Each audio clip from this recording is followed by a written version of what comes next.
Buletin Didik 9 Mac bersama saya Fazila Harun. Assalamualaikum dan salam sejahtera. Tawaran kemasukan ke Maktab Rendah Sains Mara MRSM sesi 2021 bagi ketingkatan 1 dan 4 boleh mula disemak esok. Mara memaklumkan kemasukan pada tahun ini mengambil kira dua kriteria iaitu lulus ujian kecenderungan kecemerlangan kemasukan ke MRSM UKKM atau ujian khas ulul albab dan merit status sosioekonomi SES keluarga. Katanya, calon berjaya ditawarkan ke MRSM akan menerima sistem pesanan ringkas SMS atau email yang didaftarkan semasa permohonan. Semakan juga boleh dibuat menerusi portal rasmi MARA. Pemohon atau ibu bapa perlu mengesahkan penerimaan tawaran kemasukan menerusi pautan sistem MyMRSM dalam portal MARA. Sekiranya calon tidak membuat pengesahan penerimaan tawaran dalam tempoh 7 hari, tawaran kepada calon berkenaan dianggap terbatal.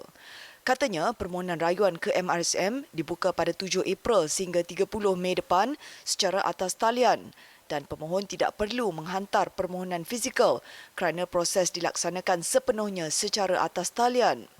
MARA menerima 102,329 permohonan bagi kemasukan ke tingkatan 1 dan 4, manakala kapasiti kemasukan pelajar ke tingkatan 1 seramai 7,783 orang pelajar dan tingkatan 4 pula seramai 2,426 orang pelajar. Kira-kira 41,000 calon sijil pelajaran tinggi Malaysia STPM di seluruh negara memulakan peperiksaan ulangan semester 2 tahun 2020 semalam. Menteri Pendidikan Datuk Dr. Muhammad Razif Jidin berkata, calon-calon dilihat sudah pun terbiasa dengan prosedur operasi standard SOP yang ditetapkan sekaligus melancarkan proses peperiksaan tersebut. Jika kita lihat, alhamdulillah SOP perjalanan STPM ini seperti mana SPM juga berjalan dengan baik, segala SOP dipatuhi dengan baik dan kita doakan semoga STPM berjalan dengan lancar di sepanjang tempoh ini. Dia STPM ni dia banyak sikit, kohort-kohortnya berbeza sedikit dengan SPM dan yang kohort terakhir yang peperiksaan untuk tahun ini akan mengambil peperiksaan pada awal April. So dia ada berperingkat-peringkat bermula dengan ulangan semester 2 yang bermula semalam. Beliau berkata demikian selepas menghadiri sesi lawatan ke Sekolah Menengah Kebangsaan Tinggi Kajang di Selangor siang tadi. Sehubungan itu katanya, semua pihak perlu memberi motivasi dan doa yang berterusan kepada calon yang bakal menduduki peperiksaan dalam keadaan suasana norma baharu.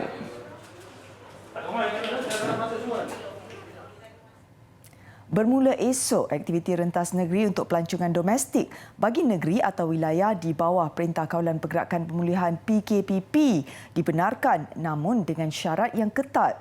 Menteri Kanan Keselamatan Datuk Seri Ismail Sabri Yaakob berkata, pergerakan pelancongan dibenarkan membabitkan negeri Melaka, Pahang, Terengganu, Perlis, Sabah, Putrajaya, Labuan dan terbaru Langkawi. Syaratnya ialah perlu menggunakan perkhidmatan syarikat agensi pelancongan berdaftar dengan MOTEC.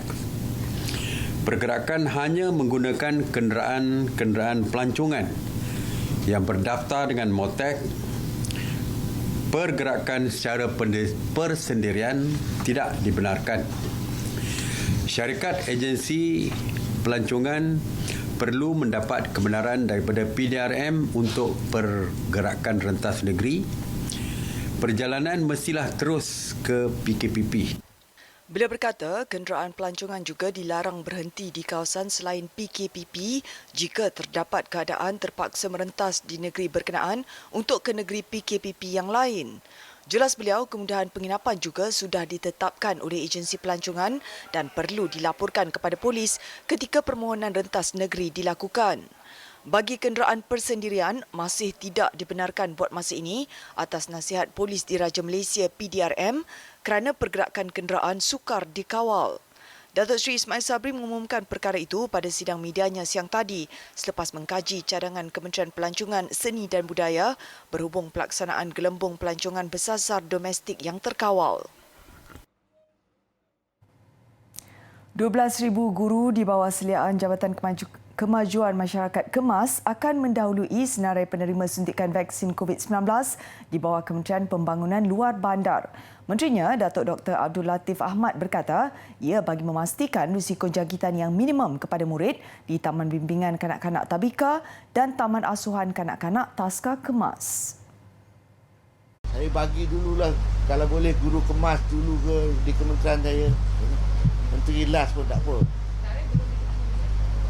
Tarikh akan ditentukan oleh jawatankuasa vaksin negara yang dipengusikan oleh Wabi Rembau dan juga Datuk Adham. Semua orang nak desak, vaksin banyak tu juga. Kan? Kalau boleh kita nak indeks semalam. Tapi apa boleh buat? Kena ikut giliran. Permohonan katanya sudah dikemukakan kepada Jawatankuasa Khas Jaminan Akses Bekalan Vaksin COVID-19 yang dipengerusikan oleh Menteri Sains, Teknologi dan Inovasi Khairi Jamaluddin. Beliau berkata demikian ketika hadir pada Majlis Perasmian Taman Desa Tawakal Hujung Keton di Pendang. Pada 25 Februari lalu, Timbalan Menteri 1 Pembangunan Luar Bandar, Datuk Seri Abdul Rahman Muhammad mengumumkan guru kemas akan menjadi antara penerima awal vaksin COVID-19. Jelas beliau, guru-guru tabika dan taska kemas juga dikategorikan petugas barisan hadapan seperti guru-guru lain di negara ini. Bertemu kembali. Walaupun sesi persekolahan pelajar sekolah menengah hanya akan bermula pada bulan hadapan, inisiatif yang dilakukan sekolah ini wajar dipuji kerana bukan sahaja melaksanakan program orientasi pelajar tingkatan 1 secara maya, malah program itu turut menyediakan pelbagai aktiviti menarik sebagai mengalu-alukan kedatangan mereka ke sekolah menengah.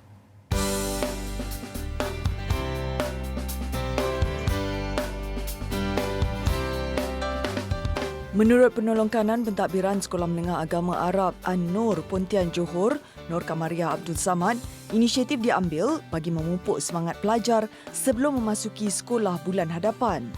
Menggunakan aplikasi Google Meet, selain program orientasi secara maya, pelbagai aktiviti menarik juga disusun termasuk mengadakan pertandingan antaranya bersajak, nyanyian, tilawah dan hafazan. Jadi program seperti ini memang kami rancang untuk kita laksanakan kepada anak-anak didik kita.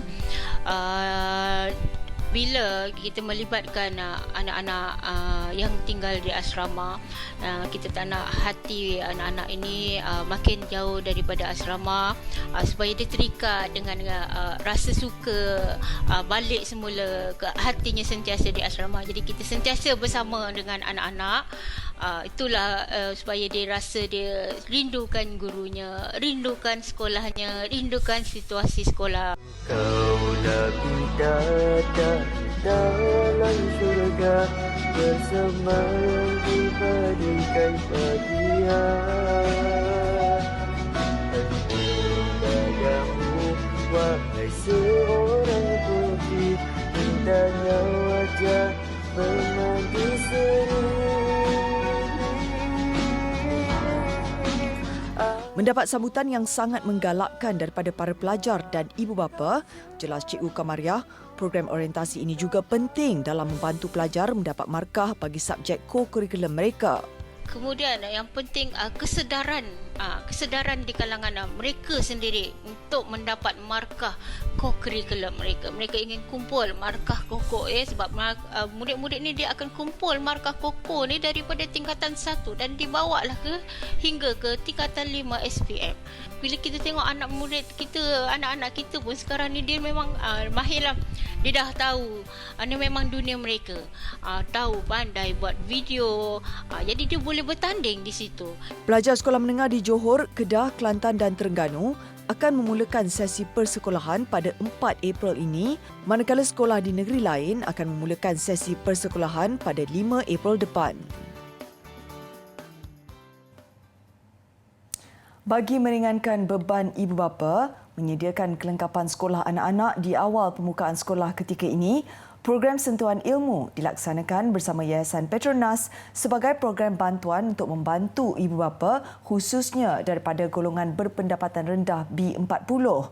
Menurut Pengarah Pendidikan di Jabatan Pendidikan Wilayah Persekutuan Kuala Lumpur, Zainal Abbas, tahun ini merupakan tahun ke-18 program ini dilaksanakan.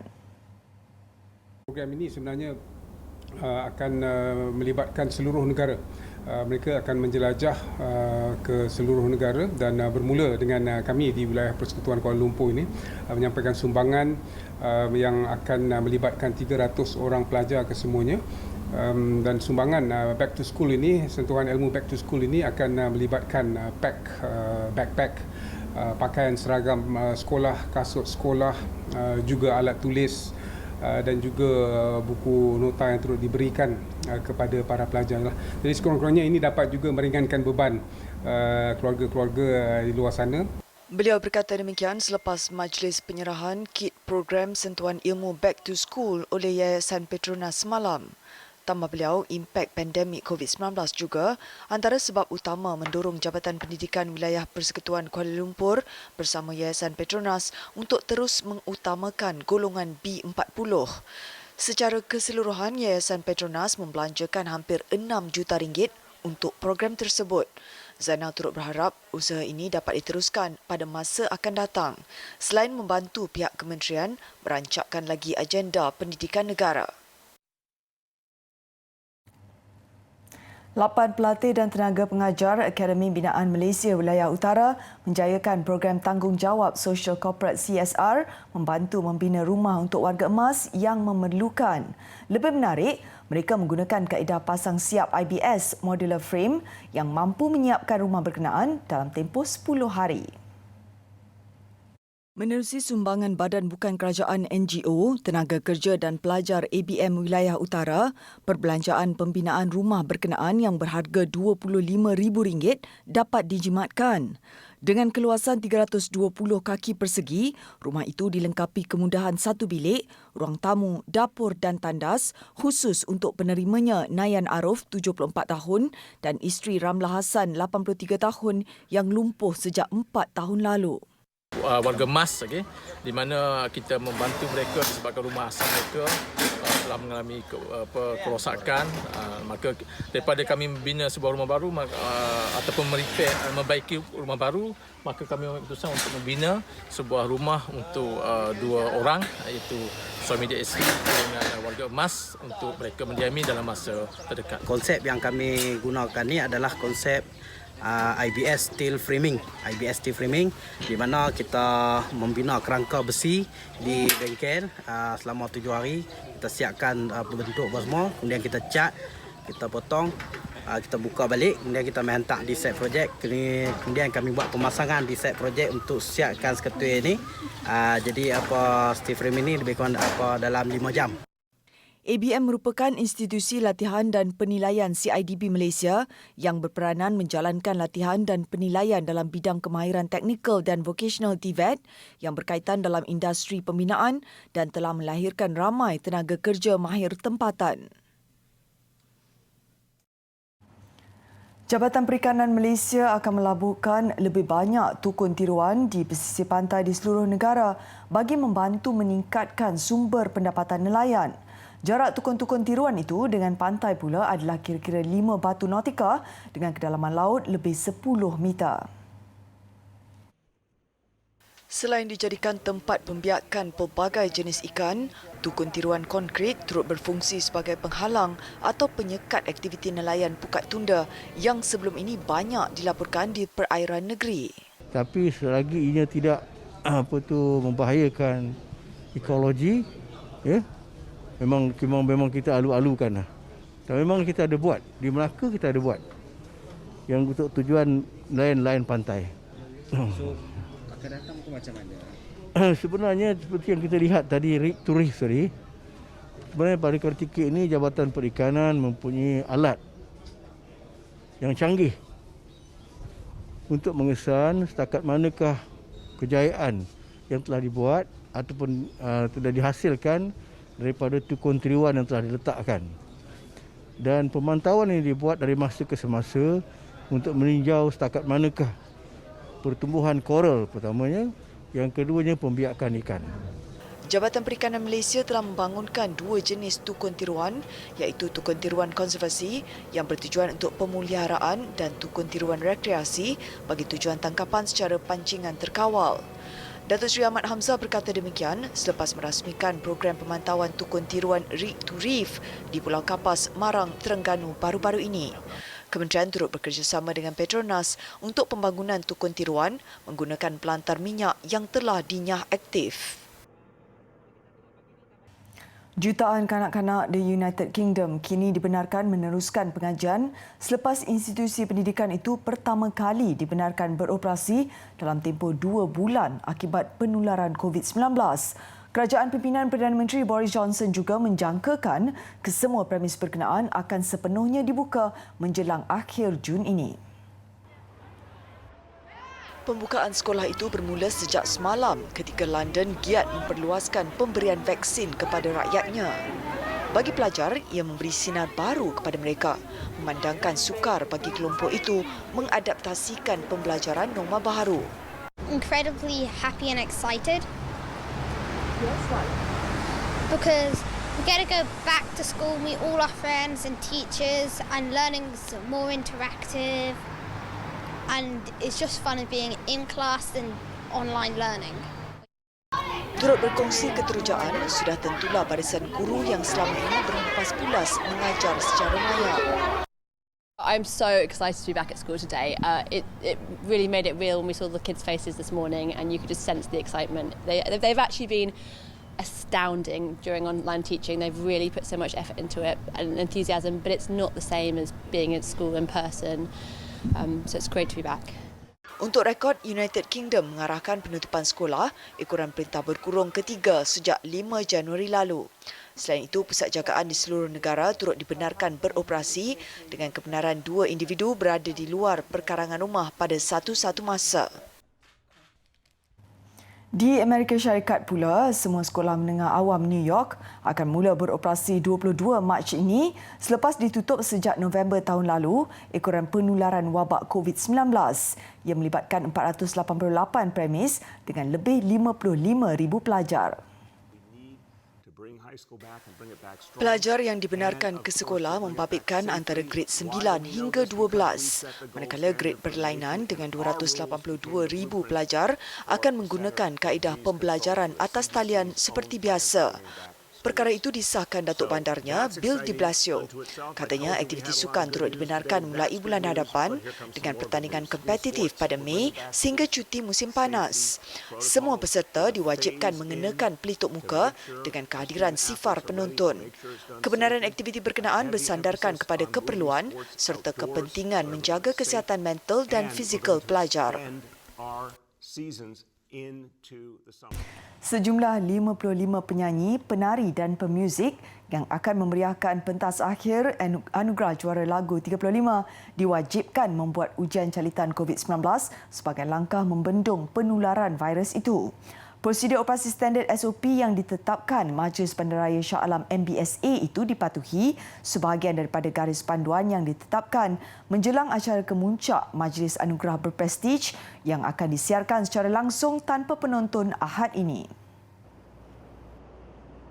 Bermula seawal jam 10 pagi di MSU Medical Center Shah Alam, proses membuat ujian calitan RT-K antigen dilakukan secara pandu lalu. Antara penyanyi terawal yang hadir memberikan kerjasama Ernie Zakri, Wani Hasrita dan Azlan and the Typewriter. Sebenarnya lagi bagus lah sebabnya kalau kita ikutkan bila dapat swab test especially macam ni kan, bila ditaja pula kita lagi bersyukur lah sebabnya kalau kita tak check lagi bahaya. Bagi saya proses untuk mendapatkan SOP ni, untuk memenuhi kehendak SOP ni satu usaha yang baiklah. Cuma semua orang yang tak biasa macam saya ni kan, masuk dalam lubang hidung tu terkeluarlah air mata semua. First time ke dia tu? Ya, first time. Sebanyak 12 lagu akan dipertandingkan dalam pentas akhir pertandingan AJL, antaranya Hati daripada Hil Husaini, peluang kedua Nabila Razali, Belenggu Rindu Datuk Jamal Abdillah dan Wani Hasrita. Daripada tahun lepas lagi kita dah start dah sebenarnya program-program dah tak ada penonton, tapi itulah still rasa lain juga sebab Ini AJL kan, something big. Orang kata tu pertandingan yang besar untuk penyanyi-penyanyi. So tak ada penonton, tak ada sorak penonton, dia rasa lain sedikit lah. Tapi overall kita akan cuba buat yang terbaik juga. Turut diwajibkan membuat ujian caritan, host program dan mereka yang akan berada di atas pentas. InsyaAllah kami akan cuba memberikan yang terbaik walaupun dah berapa bulan duduk rumah aja ni. Mestilah ada nervous-nervous tu kan. Sebab AJL tu pentasnya sangat hebat sekali. You bertanding ke, you tak bertanding ke, you tetap akan nervous kat atas tu. But hopefully everything will be dipermudahkan dan insyaAllah yang terbaik lah. Penggunaan teknologi augmented reality atau AR untuk melihat kembali zaman silam di Hong Kong akhiri Buletin Didik malam ini. Dengan itu saya Fazilah Hani Harun. Salam hormat dan Assalamualaikum.